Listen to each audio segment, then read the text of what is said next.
दशम स्कंद अध्याय 21 गोपियों के द्वारा गोवर्धन का गुणगान श्लोक क्रमांक 18। हंताय मद्रिरबला हरिदास वर्यो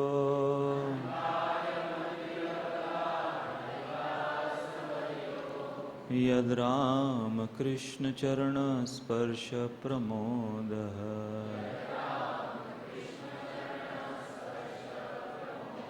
मानं तनोति सहगो गणयोस्तयोर्य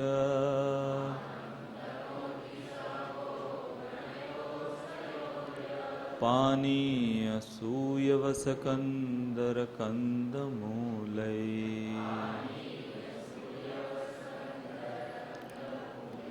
हंताय मद्रिरबला हरिदास वर्यो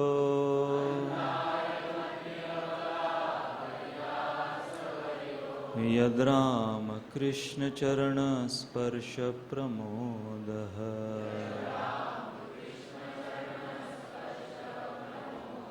मानं तनोति सहगो गणयोस्तयोर्य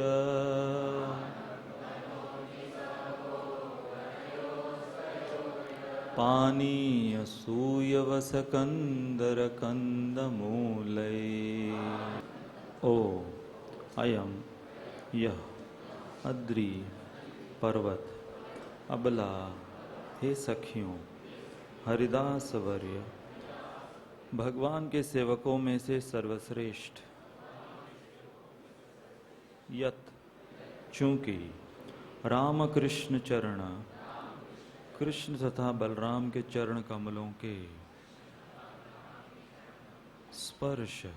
स्पर्श से प्रमोद हर्षित, मानम आदर, तनोति प्रदान करता है, सह साथ, गोगणयो गौवें बछड़े तथा ग्वालबाल के, तयो उन दोनों श्री कृष्ण तथा बलराम को, यत क्योंकि, पानीय पेयजल के साथ, सूयवस अत्यंत मुलायम घास, कंदर गुफाएं, कंदमूलय तथा खाद्य कंदों से। अनुवाद और तात्पर्य श्रील प्रभुपाद के शिष्यों द्वारा। यह गोवर्धन पर्वत समस्त भक्तों में सर्वश्रेष्ठ है। सखियों, यह पर्वत कृष्ण तथा बलराम के साथ ही साथ उनकी गौओं, बछड़ों तथा ग्वाल बालों की सभी प्रकार की आवश्यकताओं, पीने का पानी, अति मुलायम घास, गुफाएं, फल फूल तथा तरकारियों की पूर्ति करता है। इस तरह यह पर्वत भगवान का आदर करता है। कृष्ण तथा बलराम के चरण कमलों का स्पर्श पाकर गोवर्धन पर्वत अत्यंत हर्षित प्रतीत होता है। तात्पर्य: उपर्युक्त उद्धरण श्रील प्रभुपाद कृत्य चैतन्य चरितामृत मध्य लीला से लिया गया है। श्रील विश्वनाथ चक्रवर्ती ठाकुर ने गोवर्धन पर्वत के ऐश्वर्य की विवेचना इस प्रकार की है।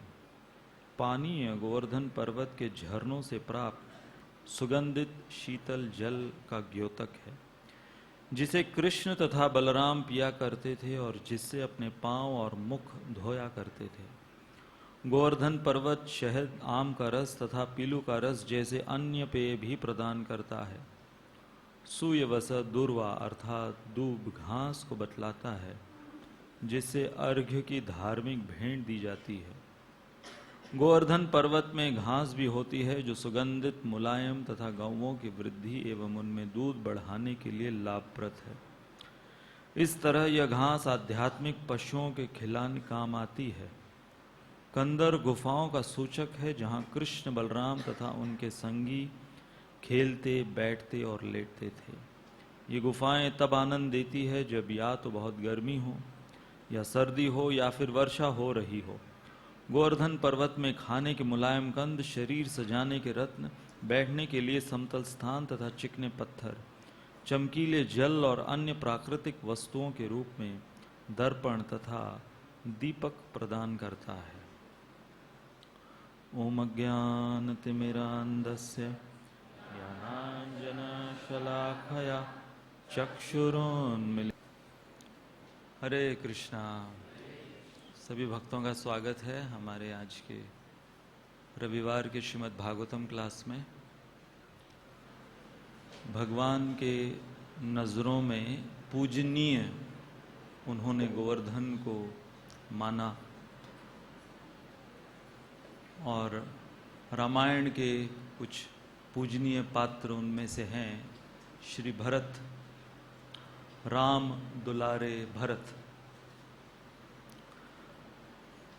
तो हमारे पिछले सिटिंग में हमने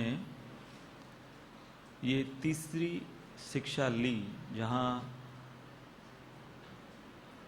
भरत जो है वो कैकेयी को सुधार रहे हैं, अपनी स्वयं की माँ को, जिन्होंने उन्हें कोई अंदाज़ा नहीं कि कितना बड़ा अपराध किया है। एक ऐसा निर्णय जो कि बदकिस्मती में लिया, जो कि कुसंगति में लिया गया और उसका परिणाम बहुत समय तक और बहुत दूर दूर तक उसका हुआ। तो भरत ने कैकेयी से, अपनी स्वयं की माँ से कहा कि जो योजना, कुयोजना तुमने मेरे लिए और राम के लिए रचाई है वो मैं कदापि पूरी होने न दूंगा। Correcting without punishing, scolding without shouting. तो ये बहुत ही महत्वपूर्ण मुद्दा है हम साधकों के लिए, जब हम एक ऐसे समुदाय में जी रहे हैं जहाँ हम हमारे अनर्थों के साथ आए हैं और अनर्थों का निवारण करने के लिए, और वो भी इस कलयुग में जो सबसे ऊंचा सिद्धांत है प्रेम पुमर्तो महान, उसे प्राप्त करने की चेष्टा कर रहे हैं। तो बहुत सी हमसे गलतियां होंगी, हुई हैं, और जिनके साथ हम ये भक्ति का मार्ग अपनाए हुए हैं उनसे गलतियां होंगी, उनसे गलतियां हुई हैं। तो कैसे इसे बैलेंस किया जाए, और वो भी जब हम एक संस्था के सदस्य हैं, संस्था के द्वारा संस्था में हमारी साधना भक्ति का पालन कर रहे हैं। तो एक तरफ है न्याय और इस संसार में एक तरफ है बदला। तो न्याय जो है वो समाज में शांति प्रस्थापित करने के लिए है, परंतु अक्सर जब कोई कानून को अपने हाथ में ले लेता है और स्वयं कानून बन जाता है, हालांकि वो है बदला परंतु उसे वो कानून का नाम दे देते हैं, तब फिर हम देखते हैं कि इस मनुष्य समाज में जो सुव्यवस्था होनी चाहिए वो अव्यवस्था हो जाती है। तो हमने हमारे पिछले सिटिंग में ये मुद्दा प्रारंभ किया था, बैलेंसिंग जस्टिस एंड फॉरगिवनेस, न्याय और क्षमा। तो यदि हम ये दोनों महत्वपूर्ण मुद्दे जो हैं उनको अलग अलग कर कर समझे, तो पिछली बार हमने ये चर्चा करी कि क्षमा का जो गुण है वो ब्राह्मणों का गुण बताया गया है और न्याय प्रस्थापित क्षत्रिय करते हैं। तो उसके लिए शास्त्र और शस्त्र इन दोनों की आवश्यकता पड़ती है, और जब हम शास्त्र और शस्त्र इन दोनों के विषय में चर्चा कर रहे हैं, और जैसे हमने कहा कि एक संस्था में, भक्तों के समुदाय में कैसे न्याय को प्रस्थापित किया जाए, और क्योंकि हम भक्तों के साथ आदान प्रदान कर रहे हैं या जो भक्त बनने की चेष्टा कर रहे हैं उनके साथ आदान प्रदान कर रहे हैं, तो क्षमाशील कैसे हुए, साथ साथ न्याय भी हो और क्षमाशील भी हो हम। तो क्षमा जो है वो व्यक्तिगत स्तर पर है और न्याय जो है वो सामाजिक स्तर पर या इंस्टीट्यूशनल लेवल पर है। तो आज हम ये एक बहुत ही जो पॉपुलर विषय है, न केवल ये बहुत पॉपुलर, न केवल ये बहुत प्रसिद्ध, बल्कि बहुत रेलेवेंट, बहुत आवश्यक विषय है, द आर्ट ऑफ फॉरगिवनेस। क्योंकि अधिकांश हम देखें मनुष्य समाज में, जब किसी के साथ धोखा होता है, किसी के साथ अन्याय होता है, तो अन्याय और धोखा ये बहुत पॉपुलर थीम्स हैं आजकल। यहां तक कि मनोरंजन के भी ये बहुत पॉपुलर थीम्स हैं। और ये पॉपुलर क्यों बनते हैं? क्योंकि इनके विपरीत बदला, प्रतिशोध, प्रतिकार। तो हम लोग अब उस प्रकार का जीवन, उस प्रकार की मनोधारणा लिए हुए हम लोग भक्त बनने का प्रयास कर रहे हैं।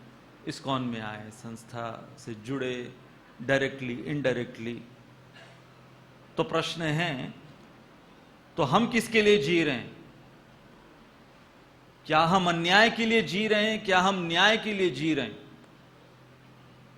अन्याय के लिए जिया जाए या न्याय के लिए जिया जाए?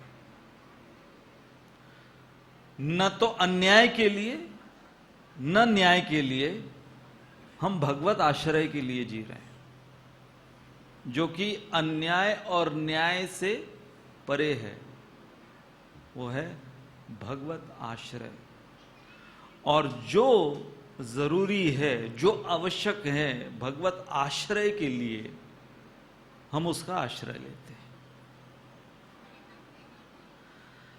तो आज हमारे इस चर्चा के कुछ मुख्य विषय इस प्रकार से होंगे। बहुत कुछ इस विषय पर बोला जा सकता है, परंतु हमने इसे संक्षिप्त रखा है ताकि हम आज के इस सत्र के पश्चात कुछ मुख्य मुद्दे याद रखकर ले जाएं अपने साथ, ताकि हम हमारे भक्तों के आदान प्रदान में, हमारे परिवारों में, संबंधों में, रिश्तों में, नातों में हम इन मुद्दों को कैसे उतारें। तो सबसे पहला विषय हमारा होगा क्षमा क्या नहीं है। Forgiveness, what it is not.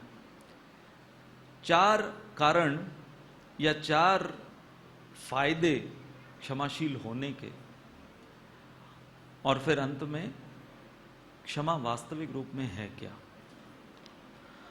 तो यदि ये पहला मुद्दा हम लें, forgiveness what it is not, तो 3 चीजें हैं।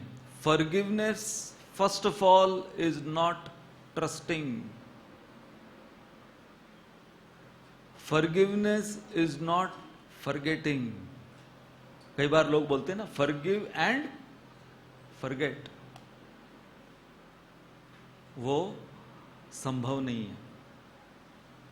Forgiveness is not trusting, forgiveness is not forgetting, forgiveness is not condoning. Condoning का अर्थ है कि अक्सर हम जब किसी ने कुछ अपराध किया है या कोई जुर्म किया है, तो हम उसे डाउन प्ले कर देते, कोई इतनी बड़ी बात नहीं थी, या उसे ढक देना,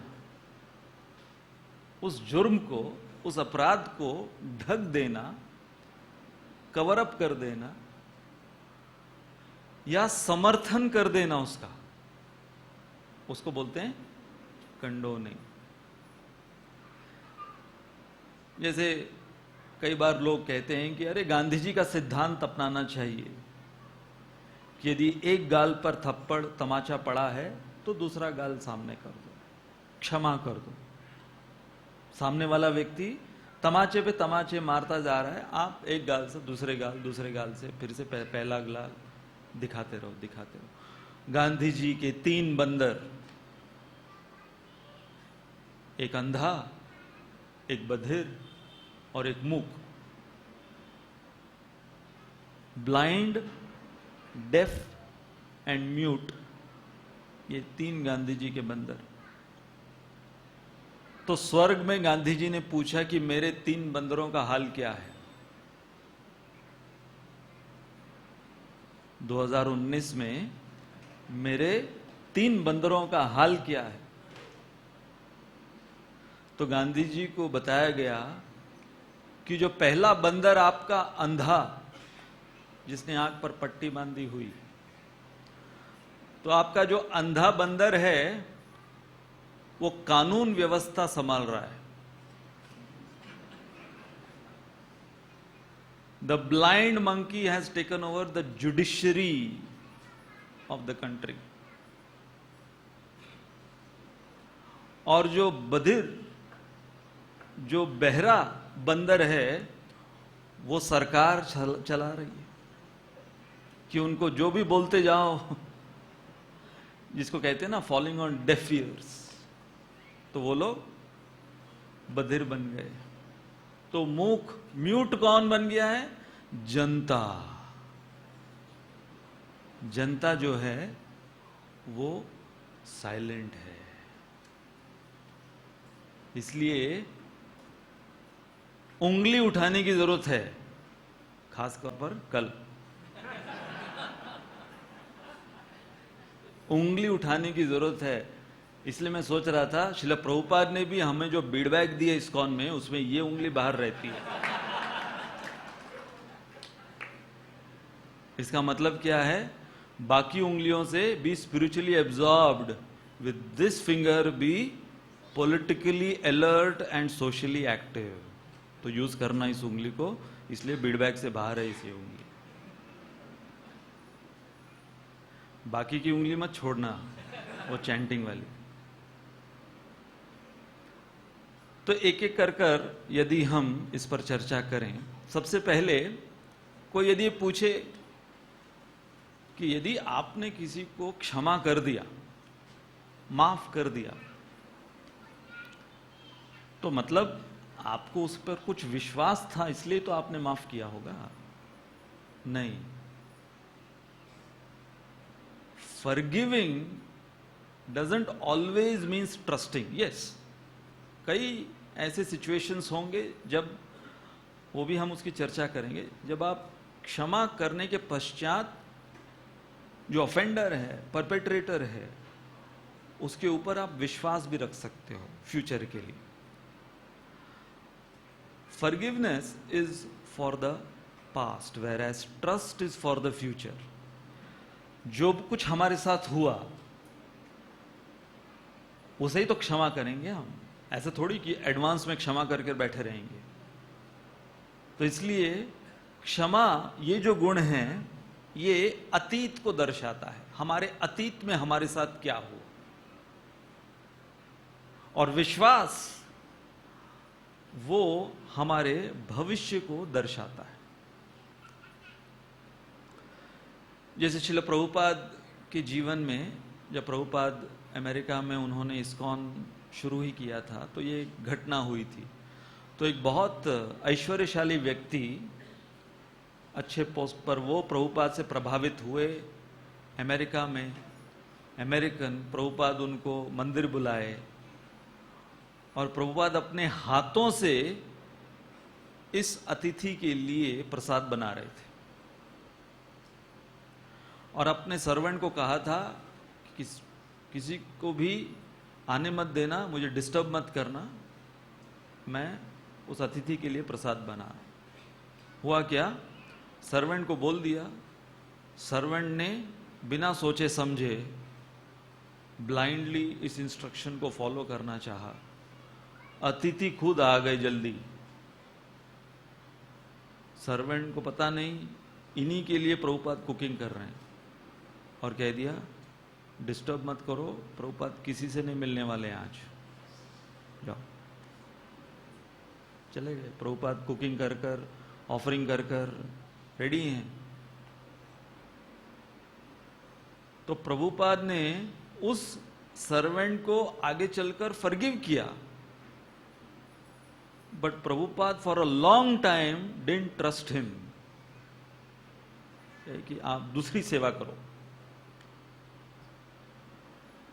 तो बहुत बार क्या होता है कि आप किसी को उस समय ठीक है, मन में बहुत क्रोध आ जाता है उस व्यक्ति के प्रति,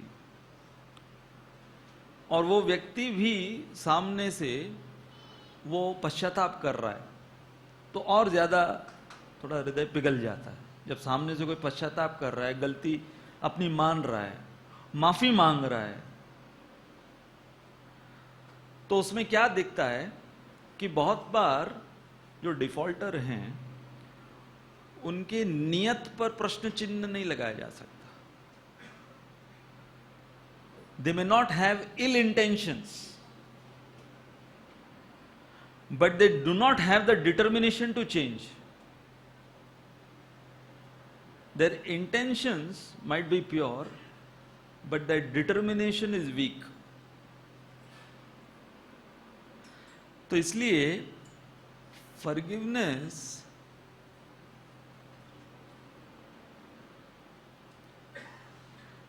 is given, whereas trust has to be earned. अब यहां पर ये दो चीजें बहुत जरूरी है कि जो दो पार्टी है, एक the receiving end of forgiveness and the person who is forgiving, तो दोनों का जो रोल है वो इंपॉर्टेंट है यहां पर, यदि उस संबंध को फिर से रिपेयर करना है। तो ये व्यक्ति जो कि विक्टिम है किसी ऑफेंस का, उसके अंदर क्षमाशीलता होनी चाहिए, विच इज टू गिव। और सामने वाला व्यक्ति जिससे गलती हुई है उसके अंदर इतनी काबिलियत अगर नहीं है तो पैदा करे, ताकि वो फ्यूचर में उस व्यक्ति का ट्रस्ट, विश्वास वो जीत सके। तो यदि हम दो उदाहरण लें शास्त्रों से, एक है फॉरगिविंग बट नॉट ट्रस्टिंग, और एक है फॉरगिविंग एंड ट्रस्टिंग। तो इसमें पहले श्रेणी में उदाहरण कंस का है। कंस, अगर उसके पर्सनैलिटी को हम एनालाइज करें, उसके साइकोफिजिकल नेचर को हम एनालाइज करें, तो कंस वो बहुत, जिसको कहेंगे गलिबल या इन्फ्लुएंस हो जाता था वो। तो जैसे ही कंस ने आकाशवाणी सुनी, उससे पहले कंस क्या कर रहा था?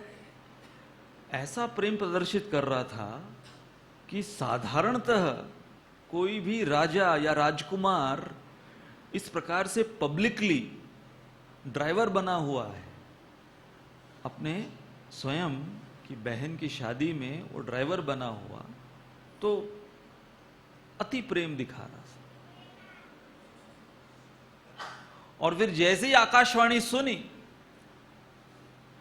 तलवार निकाल ली। उसी समय जिसके प्रति इतना प्रेम, हाथ में वो लगाम लिए हुए रथ के, सब छोड़कर तलवार ले ली, उसी समय खत्म करने के लिए। तो अब देखो, जो इस प्रकार का व्यक्ति होता है, जो इतना इंपल्सिव होता है, जिसको कहते हैं can have mood swings at the drop of a hat. कुछ सोचा नहीं। अब ठीक है, आकाशवाणी हुई तो कम से कम अपने मंत्रिमंडल को बुलाकर कुछ विचार विमर्श कर सकता था वो, या खुद ही थोड़ा सोच सकता था कि ये आकाशवाणी हुई है, सबसे पहले तो बोला किसने, सही में आकाशवाणी हुई है या ऐसे कोई माइक्रोफोन पे चिल्ला के बोला है कहीं से। तुरंत तलवार निकाल। तो वसुदेव जी ने उधर शांत किया। उस इमरजेंसी सिचुएशन को वसुदेव जी ने जो हैंडल किया, बहुत बखूबी हैंडल किया, अलग अलग तरीके से, साम दाम दंड भेद, फिलोसॉफिकली, इमोशनली, स्पिरिचुअली, वसुदेव जी ने जो सिद्धांत प्रस्तुत किए, कंस मान गया, ठीक है, ठीक, मुझे ऐसा नहीं करना चाहिए। फिर वो जो उदाहरण है कमल, और कंस को बोला गया, अरे मूर्ख, 8वां पुत्र, वो जब आकाशवाणी होती है तो 8वां का जो गिनती है कोई भी हो सकता, फिर से मन उसका ये हो, मार डालूंगा, बंद कर दो इनको। और फिर एक एक कर कर आकर वो उसने 6 शिशुओं की हत्या नृशंस रूप से कर दी, देवकी और वसुदेव जी की। अब सोचिए कि यदि हम देवकी और वसुदेव की जगह पर होते तो क्या हम कंस को क्षमा करते, जो कंस ने किया? परंतु वसुदेव और देवकी अंततः उन्होंने कंस को क्षमा किया, but they never trusted Kans. जब दुर्गा देवी, कंस को पता चला कि अरे ये तो 8वां पुत्र नहीं पुत्री है, और वो भी दुर्गा देवी,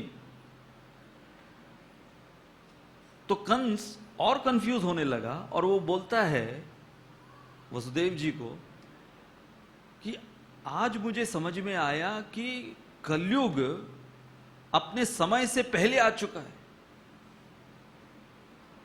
ये देवता ये भी झूठ बोलने लगे, बोला था पुत्र होगा और यहां पर पुत्री हुई है। इतना बड़ा झूठ, इतना बड़ा षड्यंत्र, बहुत हम लोगों के साथ बुरा किया देवताओं ने। क्या बोल रहा है कंस?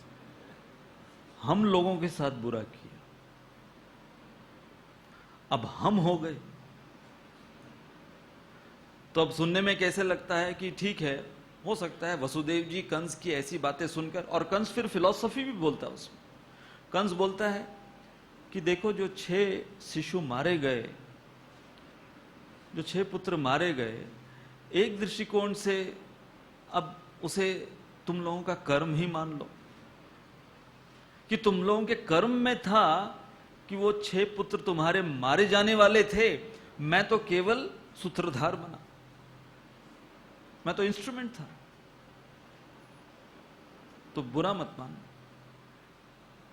ये सारे जो सच्चाइयां हैं इस संसार की, वो देखने को मिल रही। देवता भी झूठ बोलते हैं, कर्म का नियम जो कि अटल है, कोई उसको टाल नहीं सकता, इस प्रकार से उसको फिलोसोफाइज कर रहा है। तो अब देखिए, और कोई होता तो बोलता है कि ठीक है कंस सुधर गया है, तो अब सच्चाई बता देते कि 8वां पुत्र ही था और ट्रांसफर हो गए। नहीं, वसुदेव जी वहां पर वो बह नहीं गए कंस के उस तथाकथित सदाचार से। और ऐसा भी नहीं था, कहीं पर भी वर्णन नहीं है कि वसुदेव जी और देवकी वो लोग प्लान कर रहे हैं जेल के अंदर बदला लेने के लिए।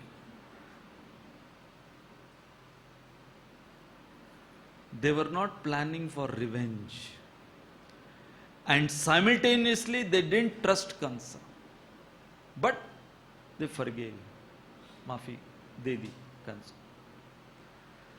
तो ये उदाहरण है जहां पर forgiveness was there, but there was no trust. फिर दूसरा उदाहरण रामायण का है, जहां पर सुग्रीव वादा कर कर भूल गया,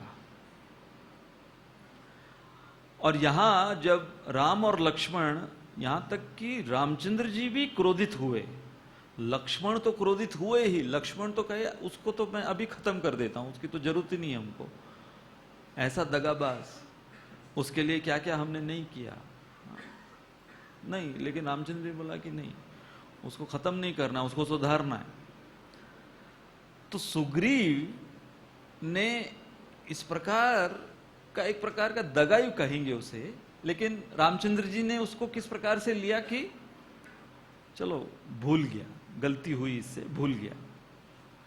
उन्होंने उसको कोई षड्यंत्र रूपी दगाबाजी के रूप में नहीं देखा। यदि देखे होते तो फिर सुग्रीव के ऊपर ट्रस्ट नहीं किए होते। और जब सुग्रीव को अपनी गलती का एहसास हुआ और फिर सुग्रीव ने पूरी वानर सेना को मोबिलाइज किया, और फिर जो एक्सपर्टीज से सुग्रीव सारे वानर सेना को कहां कहां जाना है, पूरे जो वनराज्य है वो वनराज्य का पूरा ज्योग्राफी सुग्रीव जानते थे। तो वो राम और लक्ष्मण, वो जो कैपेबिलिटी थी सुग्रीव की, वो कैपेबिलिटी तभी समझ में आई उनको। देखो इसमें दो चीज है, एक है किसी की नीयत और है किसी की काबिलियत। अब किसी की नीयत बहुत अच्छी होगी, परंतु यदि काबिलियत नहीं है तो भी हमें संभल कर रहना पड़ता है। जैसे मान लो आपको हेयर कट लेना है, कोई नाई की दुकान खुली नहीं है, तो आप घर के किसी सदस्य को कहते हो जिसको बाल काटना बिल्कुल भी नहीं आता, उस तरह चलाना बिल्कुल भी नहीं आता, तो उसको यदि आप वो रेजर दे दो शेविंग के लिए, या फिर उस तरह दे दो, या फिर कैंची दे दो बाल काटने के लिए, तो वो जो आपके घर का परिवार का सदस्य, उसकी नीयत बहुत अच्छी होगी hopefully, but you will not trust the capacity, the capability, काबिलियत पर आपको शक होगा। और नाई जो है उसका आपके साथ कोई लेना देना नहीं है। और कई बार हम सब ने अनुभव किया, नाई के चेयर पर जाकर जब कोई बैठ जाता है तो ऐसे बैठता है जैसे सर्वधर्मान परित्यज्य, अब जो करना है करो मेरे साथ। आंखें बंद कर कर वो नाई जो है वो कहां कहां यहां हाथ चला रहा है, गाल को मसल रहा है, कहीं यहां मालिश कर रहा है, टोटली उसके ऊपर छोड़ देते हैं भाई।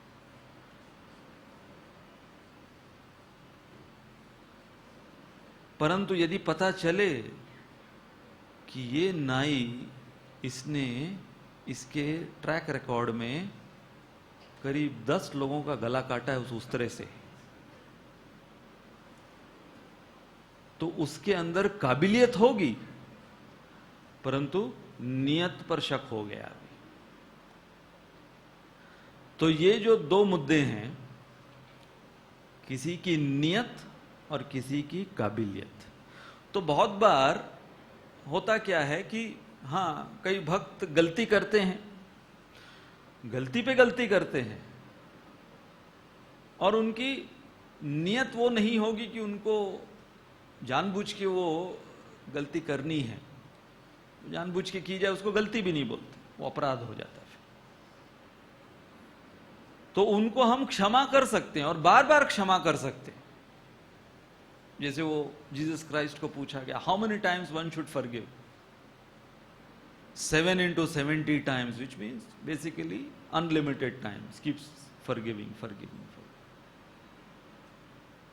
But how many times can you trust? That is a very important question. तो इसलिए ये जो पहला मुद्दा है, forgiving is not trusting. फिर दूसरा मुद्दा है, forgiving is not forgetting. तो बहुत बार ये जो बोला जाता है forgive and forget, ये जो forgive and forget जो बोला जाता है, ये लिटरल सेंस में कभी पॉसिबल ही नहीं है,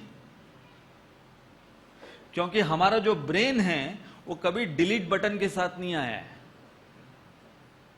इनफैक्ट एंटर बटन के साथ है वो। Our brain doesn't come with the delete button, impressions उस पर चढ़ते जाते चढ़ते जाते चढ़ते जाते। इसलिए forgetting someone's wrongdoings is neither possible nor safe। ये पॉसिबल भी नहीं है। किसी ने हमारे साथ कुछ बुरा किया है, कोई भी चीज को भूलना, हम प्रैक्टिस कर कर किसी चीज को भूल नहीं सकते, प्रैक्टिस कर कर किसी चीज को याद कर सकते। कभी आपने इस पर गौर किया है? प्रैक्टिस कर कर किसी चीज को मैं भूलूंगा, क्या भूलूंगा? मैं जो अय्याशी का जीवन जिया, मैं जो आलसीपना इतना मेरे अंदर, जो भी अनर्थ है, 10-10 घंटे सोने का, मैं उसको भूलने की, अभी बैठ के मैं 2 घंटे याद कर कर भूलूंगा। कैसा लगता है ये सुनने में? उसको याद कर कर भूलूंगा। It's not possible. अच्छा, कोई ये प्रश्न पूछे, हाउ डू यू से इट्स नॉट सेफ? क्योंकि यदि तुम भूल गए तो होगा क्या कि you will not be cautious. जैसे मान लो कि आप किसी रेस्टोरेंट में गए और कुछ खाया और आपका पेट खराब हुआ, फूड पॉइजनिंग हो गया और आप भूल गए। इतना सब कुछ हुआ, ऑलमोस्ट आप हॉस्पिटलाइज थे, जान कैसे तो बच गई, और इसको आप भूल गए। So you will not be cautious, आप सावधान नहीं रहोगे। परंतु यदि उसे याद रखोगे तो सेफ्टी आपके लिए क्या है? उसको याद रखने के लिए कि फ्यूचर, आइंदा आप हर समय केयरफुल रहोगे। जो आपने खाया, जहां आपने खाया, उसके लिए केयरफुल रहो। तो अभी देखो, इसमें 2 एक्सट्रीम है। एक है कि उसको इतना पकड़ कर रखो, इतना याद रखो, सब जगह लिख कर रखो कि यहां पर मुझे ऐसे किया, इसने मुझे ऐसे किया, सब जगह उसको याद दिलाते रहो अपने आप को। वो एक एक्सट्रीम है। और एक एक्सट्रीम है कि चलो उसको पूरा भूल जाते हैं, जो कि पॉसिबल भी नहीं है और जो कि सेफ भी नहीं है। अब इसकी तुलना, जब हमारे साथ कुछ बुरा होता है तो इसकी तुलना यदि हम घाव से करें, जब हम घायल हो जाते हैं और उस घाव को हमें अब भरना है, तो अलग अलग तरीके से समय बीतता है, बोलते हैं ना, टाइम हील्स वुंड्स। तो कई ऐसे घाव होते हैं कि वो भर जाते हैं, परंतु निशान, उसका जो स्कार है वो रहता है। तो जो स्कार है वो क्या है? वो उसकी स्मृति है कि किसी ने तुम्हारे साथ कुछ ऐसा किया था। अब इसे देखिए, गलत मत समझिएगा। कई बार क्या होता है कि हम उसको इतना कसकर पकड़ कर रखते हैं कि हमारे साथ कुछ बुरा किसी ने किया, 10 साल पहले किया, 20 साल पहले किया, उसे अभी तक कसकर पकड़े हुए हैं। तो ये कैसा है? उसको हमने क्षमा नहीं किया और कसकर पकड़े हुए, holding on to that offence और that mistake is not letting the wound to heal. तो उसमें क्या है कि वो घाव भरेगा भी नहीं। जैसे मान लो कि कोई घाव हो गया हमारे शरीर में और उसको बार बार हम कुरेद रहे, तो उसको बार बार कुरेदने का मतलब क्या है कि तूने मेरे साथ 20 साल पहले किया, अभी तक उसको कुरेद रहे हैं, उसको भरने ही नहीं दे रहे। क्यों? क्योंकि मुझे इसको भूलना नहीं है। तो उसमें हो क्या रहा है? दुखी हम ही हो रहे हैं, वो घाव कभी भरेगा नहीं। इसलिए forgiving but not forgetting is like allowing the wound to heal but letting the scar to remind you कि उससे सावधान रहना, क्योंकि फिर से कभी भी वो घाव दे सकता है। ये सुनने में थोड़ा हैवी लगेगा आपको, बट थोड़ा जो अनुभव हुआ है संसार में रहते हुए, अपने अनुभव से बता रहे हैं। So therefore scars are those reminders which safeguard us from habitual offenders. Which offenders?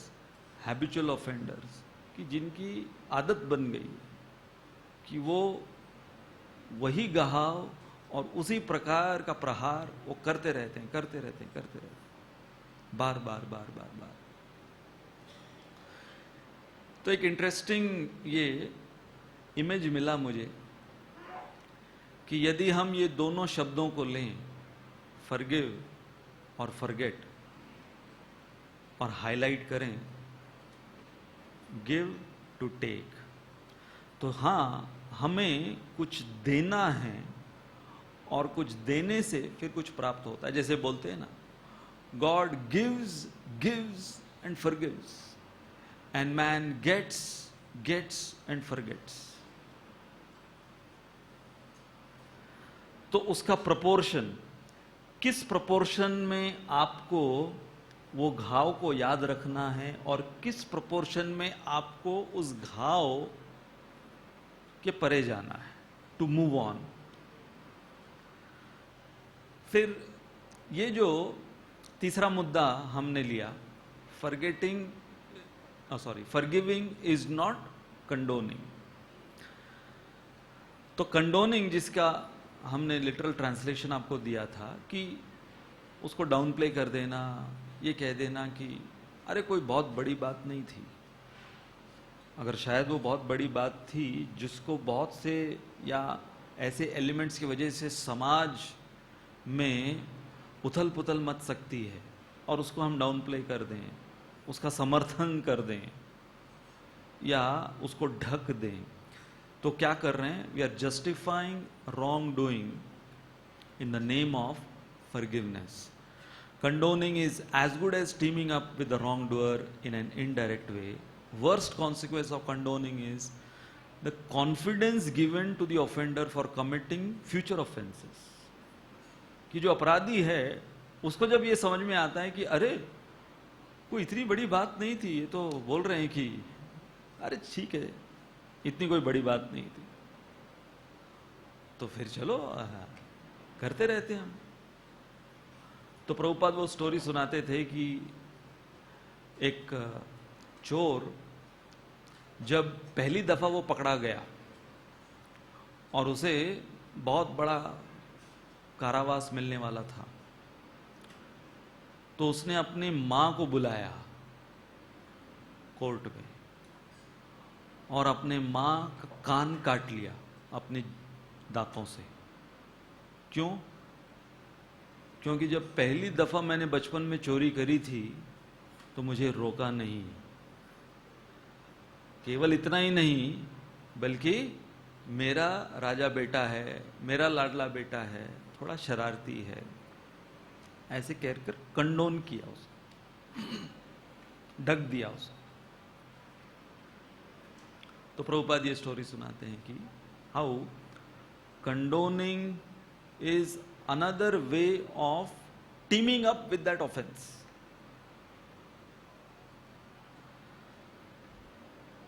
अब इसके पश्चात ये महत्वपूर्ण प्रश्न है, तो फिर फॉरगिवनेस का पालन क्यों करना चाहिए? हमारे अंदर हमें क्षमाशीलता क्यों लानी चाहिए? Why to forgive? सबसे पहला reason, forgiving helps forgiver the most. बाकी जिसको आपने क्षमा किया उसका भला होगा या न होगा ये भगवान जाने और वो व्यक्ति जाने, परंतु सबसे पहले और सबसे ज्यादा भला किसका होगा? हमारा होगा या उसका होगा जिसके अंदर उसने क्षमाशीलता पालन करी। दूसरा फायदा या दूसरा कारण, forgive to be forgiven because no one is perfect. यदि आज हम किसी को क्षमा करेंगे तो ध्यान में रखना कि भविष्य में वो बंदा हमें हमारे काम आने वाला है, हमें क्षमा करने के लिए, क्योंकि हम भी कोई आसमान से नहीं टपके, हम भी कोई दूध के धुले हुए नहीं हैं। No one is perfect. Forgiving helps us to move forward. और चौथा कारण, forgiving eases us to tolerate our past life karmic reactions.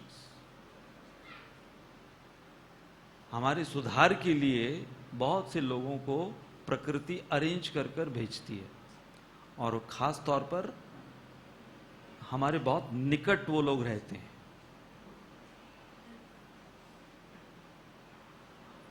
और उनको हमने ही हमारे पिछले कर्मों के द्वारा अपॉइंट किया, ये समझ लेना।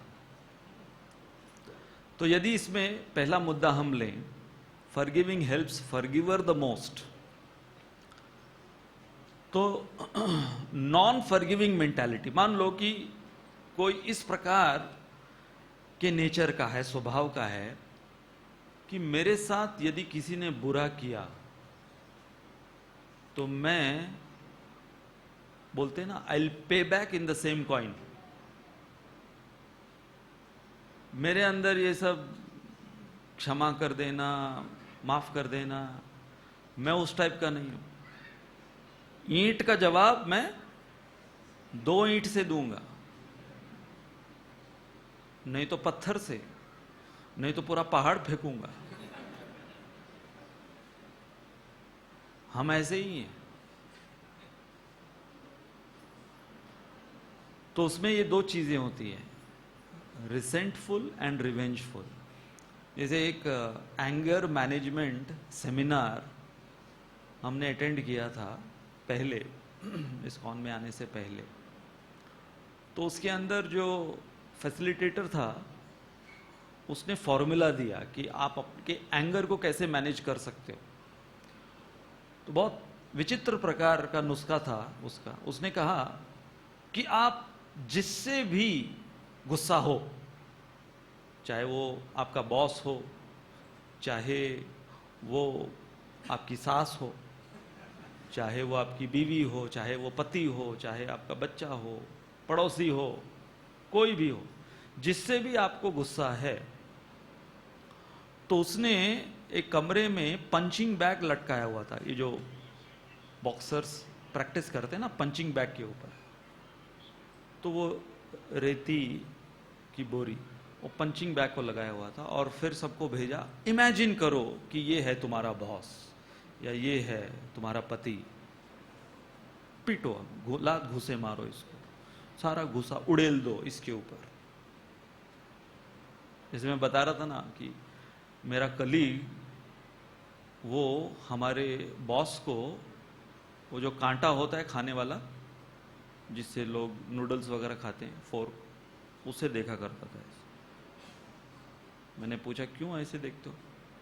बोला दिल को बहुत अच्छा लगता है, ऐसा लगता है ये जेल के अंदर बंद है।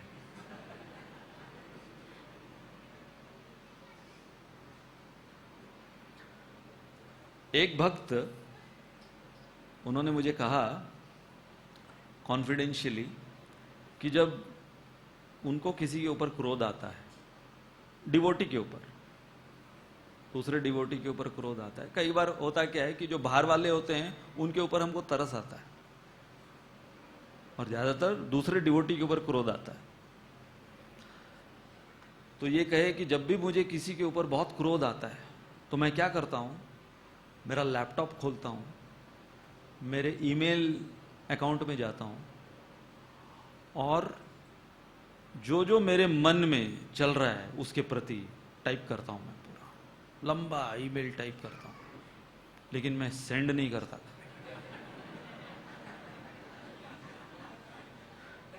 तो जैसे ही मैं टाइप करता हूं पूरा ईमेल, सारी जितनी भी भड़ास है सारी भड़ास उतार देता हूं, जितनी गालियां वगैरह सब देना है, उसके बाद में उसको ट्रैश में डाल देता हूं वो ईमेल।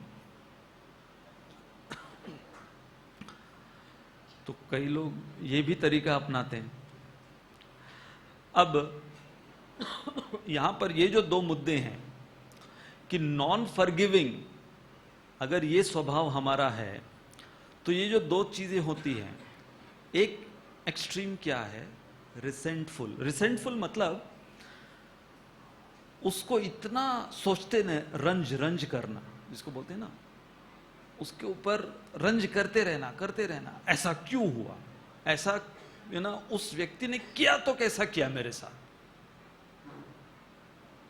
तो उसको इतना पकड़कर रंज करते रहना, उसको बोलते हैं बीइंग रिसेंटफुल। तो बीइंग रिसेंटफुल वो किस प्रकार से है? आप लोग जो ड्राइविंग जानते हैं,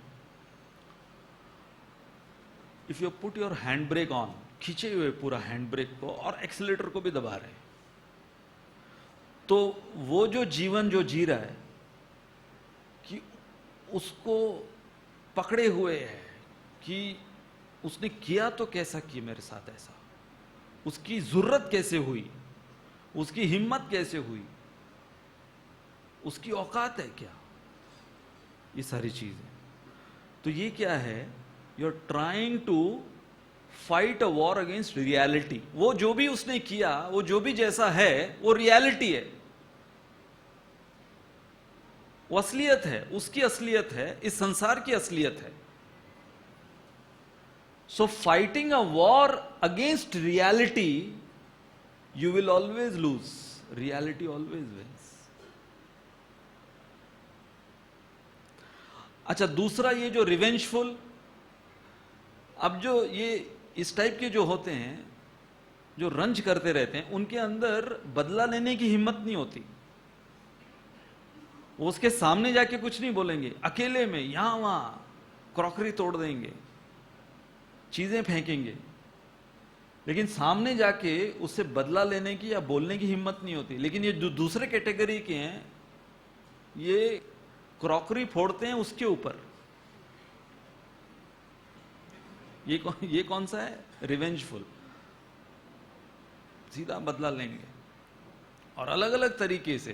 जैसे हमने कहा कि बहुत ये सिनेमा के बहुत पॉपुलर थीम्स होते हैं, कैसे बदला लिया, और कई होते हैं कि बहुत सिविलाइज तरीके से बदला लेते हैं, कई होते हैं बहुत अनसिविलाइज तरीके से बदला लेते हैं।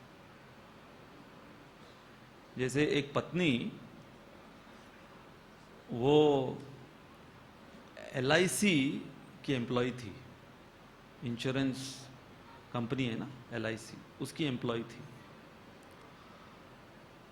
तो उसे कुछ जानलेवा बीमारी हुई, तो उसका जो पति, वो ऑलरेडी दूसरी शादी की तैयारी शुरू कर दिया था उसने कि ये तो अभी इसका तो इंश्योरेंस जा रहा है। तो ये अभी जब पत्नी मरने वाली है, तो इसने अपना एक पोर्ट्रेट बनवाया, पेंटर को बुलाया, पोर्ट्रेट बनवाया। तो पेंटर ने पोर्ट्रेट बनाया, अच्छा खासा पोर्ट्रेट बनाया। पेंटर को कहा कि ये गले में नौलखा हार पेंट करो, मोतियों नहीं, इसका हीरों का हार। तो उसने कर दिया। फिर फाइनली उसने पूछा कि आपके पास है क्या? बोला नहीं, मेरे पास नहीं। तो फिर क्यों आप इसको पेंट करा रहे? बोले ये मेरे मरने के बाद जब मेरी तस्वीर टंगेगी, तो जो नई पत्नी आने वाली है वो देखेगी और मेरे पति को पूछेगी हार कहाँ है।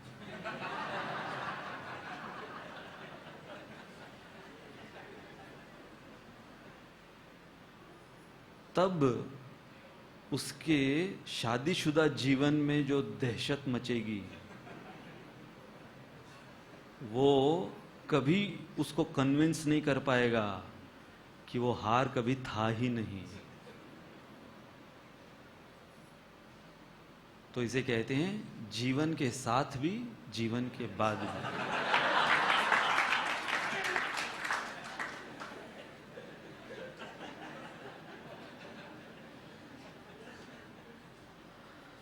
तो ये जो रिवेंजफुल एटीट्यूड क्या है? कोयले को, जलता हुआ कोयला हाथ में लिया है और उस अपराधी को ढूंढ रहे हैं उसके ऊपर फेंकने के लिए। अभी तक सामने नहीं आया, ढूंढ रहे हैं उसको फेंकने के लिए। तो हो रहा क्या है? अपने स्वयं का हाथ पहले वो जला रहा है. So both resentful and revengeful is unhealthy. This is the, ये दो बच्चे हैं, offsprings of being non forgiving. They two are the offsprings of being non forgiving. फिर forgive to be forgiven because no one is perfect. Maturity in relationship is to know the difference between who is insensitive and who is desensitized. तो कोई अगर ये प्रश्न पूछे कि जब कोई बार बार आपके साथ दुर्व्यवहार करे, बार बार गलतियां करे, बार बार अपराध करे, तो सबसे पहले ये देखना है कि वो व्यक्ति क्या उसकी नीयत बुरी है, या बहुत बार होता है कि वो व्यक्ति की नीयत बुरी नहीं होगी, वो व्यक्ति को पता ही नहीं चलता है. इसलिए ये जो मुद्दा है बीइंग इनसेंसिटिव एंड डिसेंसिटाइज्ड, तो ये क्या है कि इनसेंसिटिव लोग कौन होते हैं? To not care for others' emotions. Those are the insensitive people. और people who are desensitized, ये एक biological level पर है, उनको समझ में ही नहीं आता है.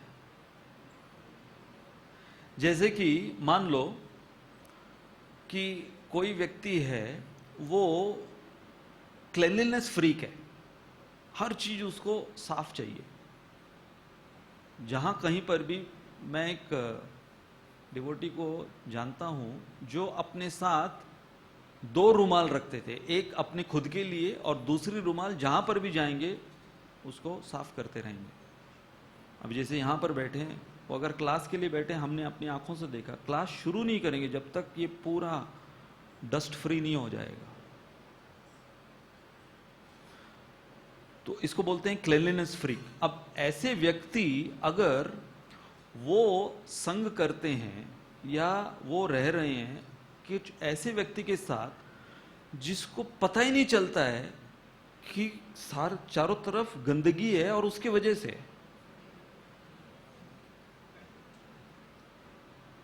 So those are डिसेंसिटाइज्ड people. जैसे एक वृद्ध दंपति, वो लोग अकेले अपने छोटे से फ्लैट में रहते थे. तो जो पति है वो डॉक्टर के पास गया और शिकायत अपनी पत्नी के लेकर, उसने कहा कि मेरी पत्नी जो है उसको ऊंचा सुनाई देता है, इतनी बार मैं बोलता हूं और उसको समझ में ही नहीं आती बात, और उसको विश्वास ही नहीं कि उसको ऊंचा सुनाई देता है, इसलिए वो आती नहीं है. मैं आया हूं उसके बदले, तो आप कुछ इलाज बताइए. तो डॉक्टर ने कहा ठीक है, ऐसा कीजिए कि 10 फीट की दूरी से मुझे पता चले कि कितना सीरियस प्रॉब्लम है कानों का, तो 10 फीट की दूरी से आप कुछ बोलिए उनको और देखो उनको कितना सुनता है. फिर थोड़ा नजदीक जाइए, फिर 5 फुट की दूरी से, फिर 2 फुट की दूरी से, 1 फुट की दूरी से कुछ बोल के देखिए, तो कितने इंटेंसिटी में ऊंचा सुनाई देता है उनको, मुझे समझ में आएगा. फिर मैं उस हिसाब से इलाज बताता गया. तो 10 फीट की दूरी पे खड़ा है वो, अपनी पत्नी को कहता है आज खाने में क्या बना है. कोई रिस्पॉन्स नहीं. तो समझ में आया कि 10 फीट की दूरी से तो कुछ भी सुनाई नहीं देता इसको. तो और नजदीक जाता है, 5 फीट की दूरी पे, खाने में क्या बना है, कोई रिस्पॉन्स नहीं. और नजदीक जाता है 2 फीट की दूरी पे, खाने में क्या बना है, कोई रिस्पॉन्स नहीं. जब एकदम नजदीक जाकर चिल्लाकर खाने में क्या बना है, तब फिर फाइनली पत्नी बोलती है अरे मैं 4 बार बोल चुकी हूं आज खिचड़ी बनी है.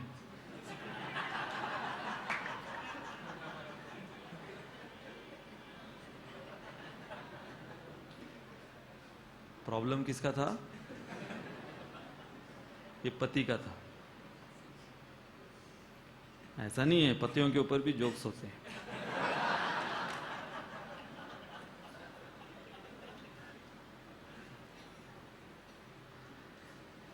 तो अब ये जो देखो, ये बहुत इंपॉर्टेंट है किसी भी रिश्ते में ये, और स्पेशली फॉरगिवनेस और लेटिंग इट गो, इसको ये दोनों चीज समझना। तो मान लो कि कोई क्लीनलीनेस फ्रीक है घर में, उसको सब कुछ साफ सफाई चाहिए, और दूसरा है उसको साफ सफाई से कोई लेना देना नहीं, but very good in finances, कि पैसे ठीक से सारे, उसका बजटिंग होना चाहिए, ये वो। तो होता है ना कई बार हस्बैंड जो हैं वो लोग फाइनेंसेस अच्छा देखते हैं, वाइफ जो हैं वो साफ सफाई, उनको फाइनेंसेस से ज़्यादा कोई लेना देना नहीं होता है, मतलब खर्च करने के समय लेना देना होता है, देना ज़्यादा होता है। तो अब ये कॉम्बिनेशन, अब देखो वर्स्ट कॉम्बिनेशन क्या है किसी संबंध में? वर्स्ट कॉम्बिनेशन है when one person is super sensitive and the other person is totally desensitized about the same thing. That is the worst combination. जैसे हमारी स्कूल की जो इंग्लिश टीचर थी, तो उनका फोकस केवल इंग्लिश ग्रामर, मिसेस जोशी उनका नाम था। तो एक तो इंग्लिश में बात करनी है, और कहीं पर भी तुमने ग्रामेटिकल मिस्टेक करी लिखने में और बोलने में, टूट पड़ती थी। और कई बार हमको लगता था कि क्या इतना वो, मतलब जैसे कि बचपन में हमको सिखाती थी, हर समय जब तुम ग्रामर में कहोगे I didn't go, so it should be in the present.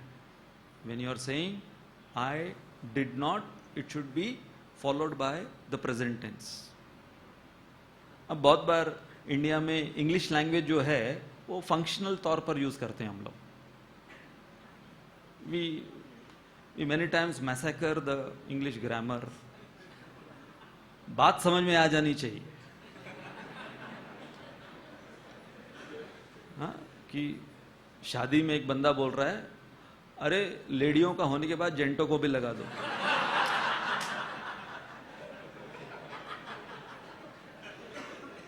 तो बात समझ गई ना सब लोग। अब उसमें जेंटों लेडियों क्या फर्क पड़ता है? लेकिन जो लैंग्वेज के पीछे एकदम बहुत परफेक्शनिस्ट है, वो हर समय क्या देखेगा कि ग्रामर बराबर है कि नहीं, स्पेलिंग मिस्टेक बराबर है कि नहीं। तो उनका ऐसा था। तो इसलिए अभी ये जो कॉम्बिनेशन है जो हमने कहा, one is super sensitive and the other is totally desensitized about the same thing. तो इसमें you have to complement each other. How? कि यदि कोई बहुत साफ सफाई दिन भर साफ सफाई, अरे इतना क्या साफ सफाई, मतलब हम लोग क्या घर के मालिक हैं या नौकर हैं? पोता लेके घूमते रहें घर पे खाली। तो जो क्लीनलीनेस फ्रीक है उनको थोड़ा कॉम्प्रोमाइज करना होगा, गंदगी से उनको थोड़ा कॉम्प्रोमाइज करना होगा, क्योंकि you value the person more than the साफ सफाई। And the person who is desensitise should work upon being sensitive, कि भाई उसको साफ सफाई अच्छी लगती है तो उसके लिए मुझे फर्क नहीं पड़ता, लेकिन उसके लिए मुझे साफ सफाई करके रखनी चाहिए। तो यहां पर ये मुद्दा कौन सा है कि how that maturity will help you understand that you also commit mistakes because of being insensitive or desensitized, either of the cases. The next is forgiving helps one to move forward. Forgiveness means to keep small things small so that we can focus on big things of our life. अब अगर घर में छोटी छोटी चीज को लेकर झगड़े, बड़े बड़े झगड़े होते रहेंगे, जैसे बोलते हैं ना छोटे छोटे घरों में बड़े बड़े झगड़े हुआ करते हैं। सो फोकस क्या है? वो एक जो छोटी सी चीज हुई है, जिसकी भी गलती हुई है, अगर हमको कुछ बहुत बड़ा हासिल करना है तो वो बड़ा हासिल करने के लिए छोटी चीज को अभी टॉलरेट कर लो या नजरअंदाज कर दो, ताकि बड़ी चीज हम हासिल कर सकें। अच्छा, इसका मतलब ये नहीं है, अब यहां पर एक मुद्दा क्या है, जैसे हमने इसके पहले जो मुद्दा लिया था, accept the reality, don't fight with the reality. You can not fight with reality, you accept the reality because reality always wins.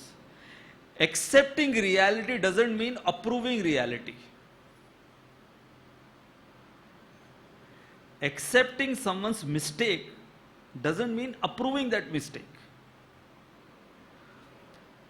तो यहां पर acceptance of reality जो है, ये हमें हेल्प करती है ताकि हम कुछ आगे बढ़कर कुछ और हासिल कर सकें और वहां अटके न रहें।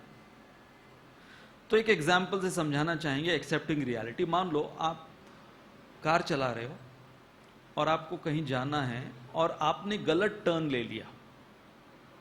अब गलत टर्न ले लिया, आप समझ गए कि गलत टर्न लिया है और अभी आपको यू टर्न लेना है पूरा।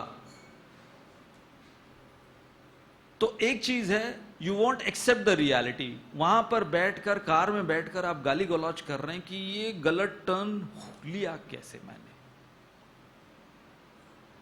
Rather than that, take the U turn and start driving back. You will save time and you will be in the right path. That is accepting reality. तो अब इसमें accepting the reality that you took the wrong turn, बहुत बार 3 cases होते हैं इसके अंदर। एक केस है कि मैंने गलती करी है, दूसरा है कि किसी दूसरे ने मुझे गलत राह बताई। किसी से इंडिया में पूछ लेते हैं ना, तो वो लोग बोलते हैं, अरे आप ऐसा कीजिए, यहां से राइट लीजिए, वहां से वो चौराहा आएगा, चौराहे पर फिर आप वापस से घूम के यहां पर आइए, फिर मैं आपको वापस बताता हूं कहां जाना। somebody might misguide। और तीसरा कारण क्या हो सकता है, accepting that sometimes even Google Maps can have some software error। तो ये 3 चीजें क्या है, 3 क्लेश जो है ना, आध्यात्मिक, अधिभौतिक, अधिदैविक क्लेश है कि जब हमारे साथ है। और ज्यादातर क्या होता है, हमसे जब गलती होती है तो उसको तो हम एक्सेप्ट करते नहीं, और दूसरे से जो गलती हुई है उसको हम छोड़ते नहीं।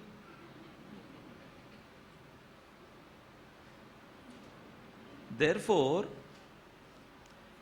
acceptance of reality is the beginning of rectification। जैसे गलत टर्न हुआ, चाहे किसी ने मुझे गलत मिसगाइड किया, गूगल मैप्स में एरर था, या दोनों भी कारण नहीं था, मैंने गलत टर्न ले लिया। Accept it, begin the rectification, and rectifying is the beginning of changing the reality। जब आप उस गलती को सुधारना प्रारंभ करते हो तो आप रियलिटी को चेंज करना शुरू किए हो। तो जो गाड़ी आपकी गलत रोड पर गई, सही ड्राइव करने की वजह से अब आप उस रियलिटी को चेंज कर रहे हो जो गलत हुआ है। एक अमेरिकन कॉमेडियन हुए, उनका नाम था वुडी एलन। तो वुडी एलन ने एक दाम्पत्य जीवन के विषय में बताया। तो उनको पूछा गया कि भाई आपका दाम्पत्य जीवन कैसा चल रहा है। So he said, both of us, me and my wife, we eat at different times, we come in and out of our house from different doors, we sleep in different rooms, we are doing everything to keep this marriage together।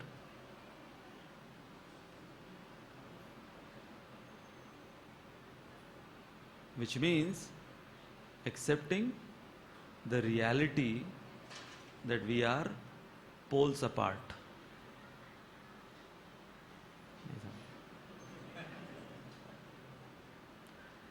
Forgiveness eases us to tolerate our past life karmic reactions. ये क्या है? जब आपको कोई immediate reason नहीं दिख रहा है, कोई व्यक्ति बिना कारण आपके साथ दुर्व्यवहार कर रहा है, आपने उसका कभी कुछ नहीं बिगाड़ा इस जन्म में, आप कभी उसके कुछ संपर्क में भी नहीं आए इस जन्म में, कोई लेना देना नहीं उस व्यक्ति के साथ इस जन्म में, लेकिन फिर भी वो व्यक्ति आपके जीवन में कांटा बना हुआ है, तो समझ जाना चाहिए ये पिछले जन्म की कोई करतूत है मेरी, वहां से मैं इसके साथ सौदा करके आया हूं. Some people lead us to Krishna, some people kick us towards Krishna. How to understand this? कि कई हमारा हाथ पकड़कर हमें मदन गोपाल जी के निकट ले आएंगे, देखो उनकी कृपा प्राप्त करो, हाथ पकड़कर खींच कर लाएंगे. और कई बार कई लोग होंगे पीछे से लात मारकर जा उधर. एंड रिजल्ट क्या है वो देखना है. एंड रिजल्ट है मदन गोपाल जी के सामने आप आए. अब ये देखना कि कौन आपको प्रेम से हाथ पकड़कर लेकर आया या कौन आपको लात घूंसे मारकर लेकर आया, वो कोई मायना नहीं रखता finally. And at the end that doesn't matter. But the present time how to view it, जैसे हमने कहा बिना किसी कारण के आपने उसका कुछ नहीं बिगाड़ा, but that person is unwanted and irritable, then understand that your past life karma has. अच्छा, इसमें यह बात समझना जरूरी है, if there is an explanation of the present reaction, then don't always go to the past life. जैसे किसी ने रात को 12 बजे अगर सबसे तीखी मिसल खाई है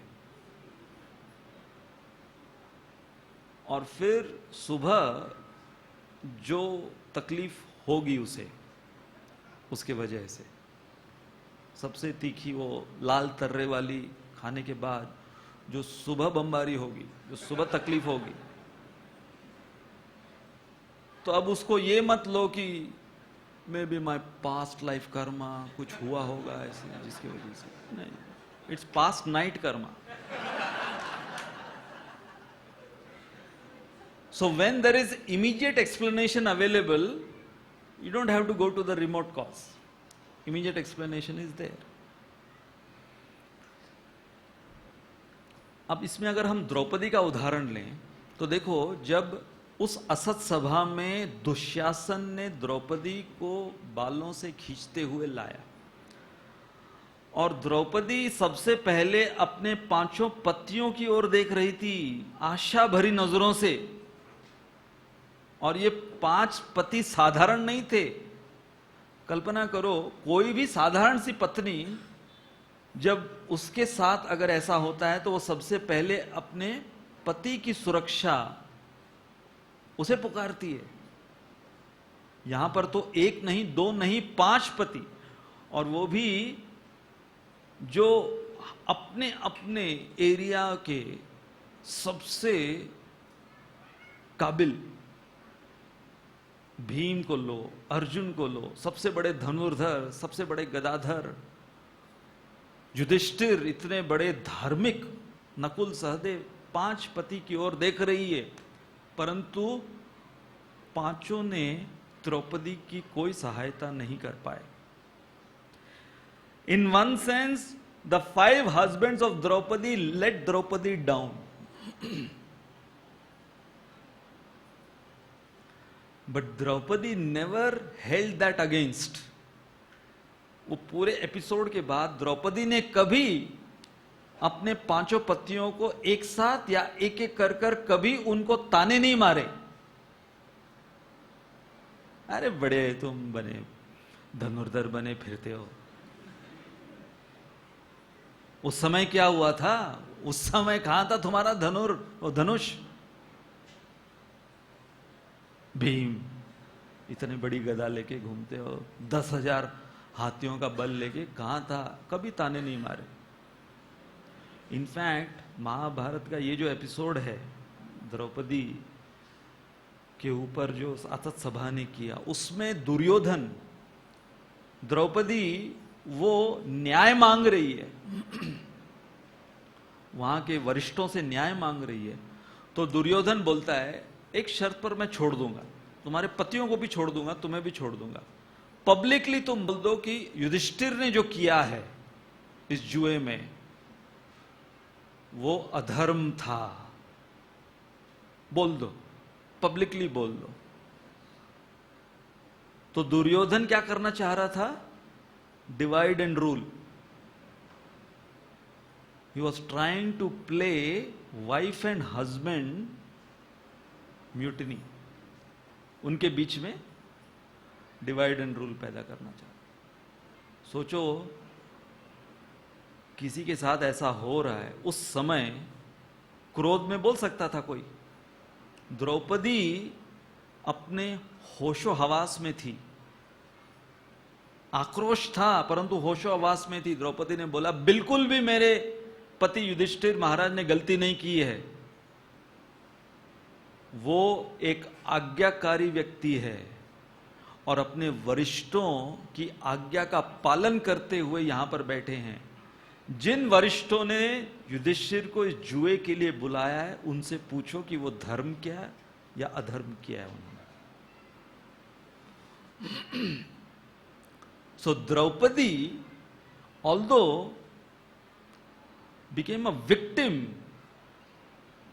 but she not only forgave but she protected the image of the Pandavas. So sometimes, ये हम किस्सा क्यों सुना रहे हैं?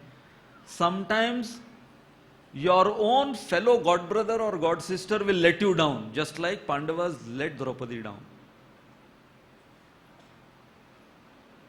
तुम्हारे ही सबसे निकट के गुरु बंधु या गुरु भगिनी वो छोड़ देंगे तुम्हें तुम्हारी उस विकट परिस्थिति में।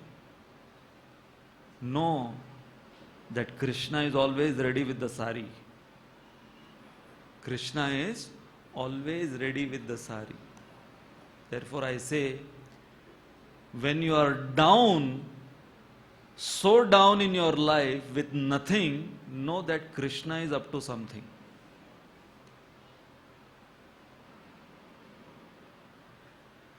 बट फिर भी कई लोग होंगे, अब यहां पर तो हम द्रौपदी और पांडवों की चर्चा कर रहे हैं, अब हमारे लेवल पर हम आए, न तो हम द्रौपदी हैं न जो हमारे साथ कर रहे हैं वो पांडव है।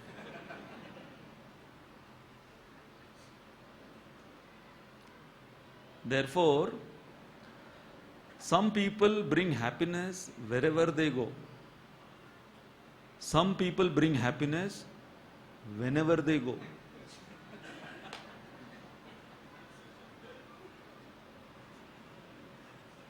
So we have to decide which category we are in. Are we in the first category of people they give happiness wherever they go, या उनके जाने के वजह से सभी खुश रहते हैं? So finally, forgiveness, what it is? Forgiveness is condemning the offense, not condoning. Condemning the offense while simultaneously not holding a grudge against the offender. बीमारी को काटो, ट्यूमर को काटो, मरीज को खत्म मत करो। That is real forgiveness. And finally, forgiveness is realizing that living in this material world is like traveling in a crowded train. हम सब ने अनुभव किया है, खास कर बॉम्बे की लोकल ट्रेन। आप अगर टिकट लिए हो बॉम्बे के लोकल ट्रेन में बैठने के लिए तो तैयार रहो, वहां पर कोई आपको रॉयल ट्रीटमेंट नहीं देने वाला है। किसी का पैर आपके पैर के ऊपर होगा, हाँ, आपका नाक किसी के काक के अंदर होगा। आपको खुजली हो रही है, कोई दूसरा वो अपनी खुजली के बदले आपको खुजला रहा है,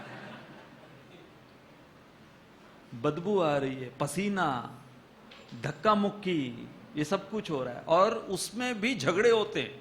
इतनी भीड़ में बंबई की लोकल ट्रेन में दो लोग, उनके पास इतना स्टेमिना होता है कि वो लोग एक दूसरे को देख भी नहीं रहे हैं, दिख भी नहीं रहा है, यहां से वहां उनका झगड़ा चल रहा है। तो मान लो कि दो लोग लोकल ट्रेन में, वो लोग एक दूसरे को फॉरगिव नहीं कर रहे हैं, झगड़ा चालू कर दिया। तुझे मैं बताता हूं, तूने पैर रखा तो कैसे रखा मेरे ऊपर, हाँ? तुझे दिखता नहीं है, हाँ? मैं यहां पर खड़ा हूं, दिखाई नहीं देता है, तो अंधा है क्या? बटन लगा रखी तेरी आंखों में ऐसे। फिर वो तू कौन सा 30 मार खाया, तू कौन सा यहाँ पे फर्स्ट क्लास की टिकट लेके तो खड़ा हुआ है, हाँ? बाकी भी तो हैं, बाकी भी तो सहन कर रहे हैं, तुझे क्या प्रॉब्लम है? ऐसे करके झगड़ा कर रहे हैं। झगड़ा करते करते उनका दोनों का स्टेशन चला गया।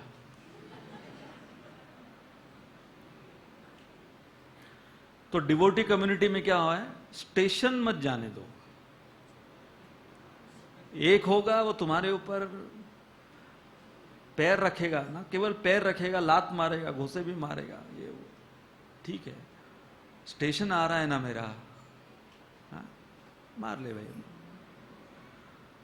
हो सकता है मेरे भी लात लगे होंगे तुझे, हाँ? साथ में रहते हुए तूने मुझे खरी खोटी सुनाई, मैंने भी तुझे खोटी खरी सुनाई, होगा मेरे साथ। तो इसलिए ट्रेन से उतरो मत और अपने स्टेशन पर उतरो। जब उतरना है तो अपने स्टेशन पे उतरो। To forgive is to set a prisoner free. जब आप क्षमाशीलता पालन करते हो आपके जीवन में, आपने किसी को क्षमा किया तो आपने क्या किया है, एक किसी कैदी को रिहा किया है आपने। और वो कैदी कौन है? हम खुद हैं। And in due course you'll realize that the prisoner was you. You freed your own self by forgiving the other person. Withholding that negativity towards the other person is like becoming your own prisoner. Forgive others not because they deserve your forgiveness, but forgive others because you deserve peace of mind. ये जो आजकल smartphones में होते हैं ना, smileys, अलग अलग smileys होते हैं, आपने इसको ऑब्जर्व किया है? ये जो उंगलियों का खेल क्या है इस स्माइलीज के अंदर? ये वाली उंगली दिखा दो तो किसी को बेइज्जत कर रहे हो, ये वाली उंगली दिखाओ तो किसी की तारीफ कर रहे हो, ये दोनों उंगली को मिला दो तो कह रहे हो क्या लाजवाब व्यक्ति है तू। ये उंगली का खेल चल रहा है। इसलिए कोई भी चीज को आप उसको एक एब्सोल्यूट प्लेटफॉर्म पर रखकर उसके ऊपर अपने कंक्लूजन्स मत दो। जैसे कि वही उंगली जब ऐसे हो जाती है, ये हो जाती है, ये हो जाती है, उसका मतलब बदल जाता है। इसलिए हम अंत में क्या कहेंगे, वही उंगली जब किसी की ओर करते हो, ये वाली उंगली, तो किसी का दोष निकाल रहे हो, किसी को बेइज्जत कर रहे हो। और कल यही उंगली जो डूबता हुआ भारत है वो खिलता हुआ कमल बन सकता है।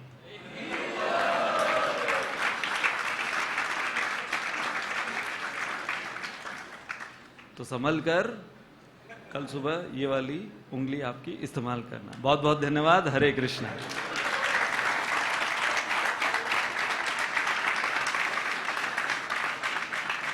किसी का कोई प्रश्न?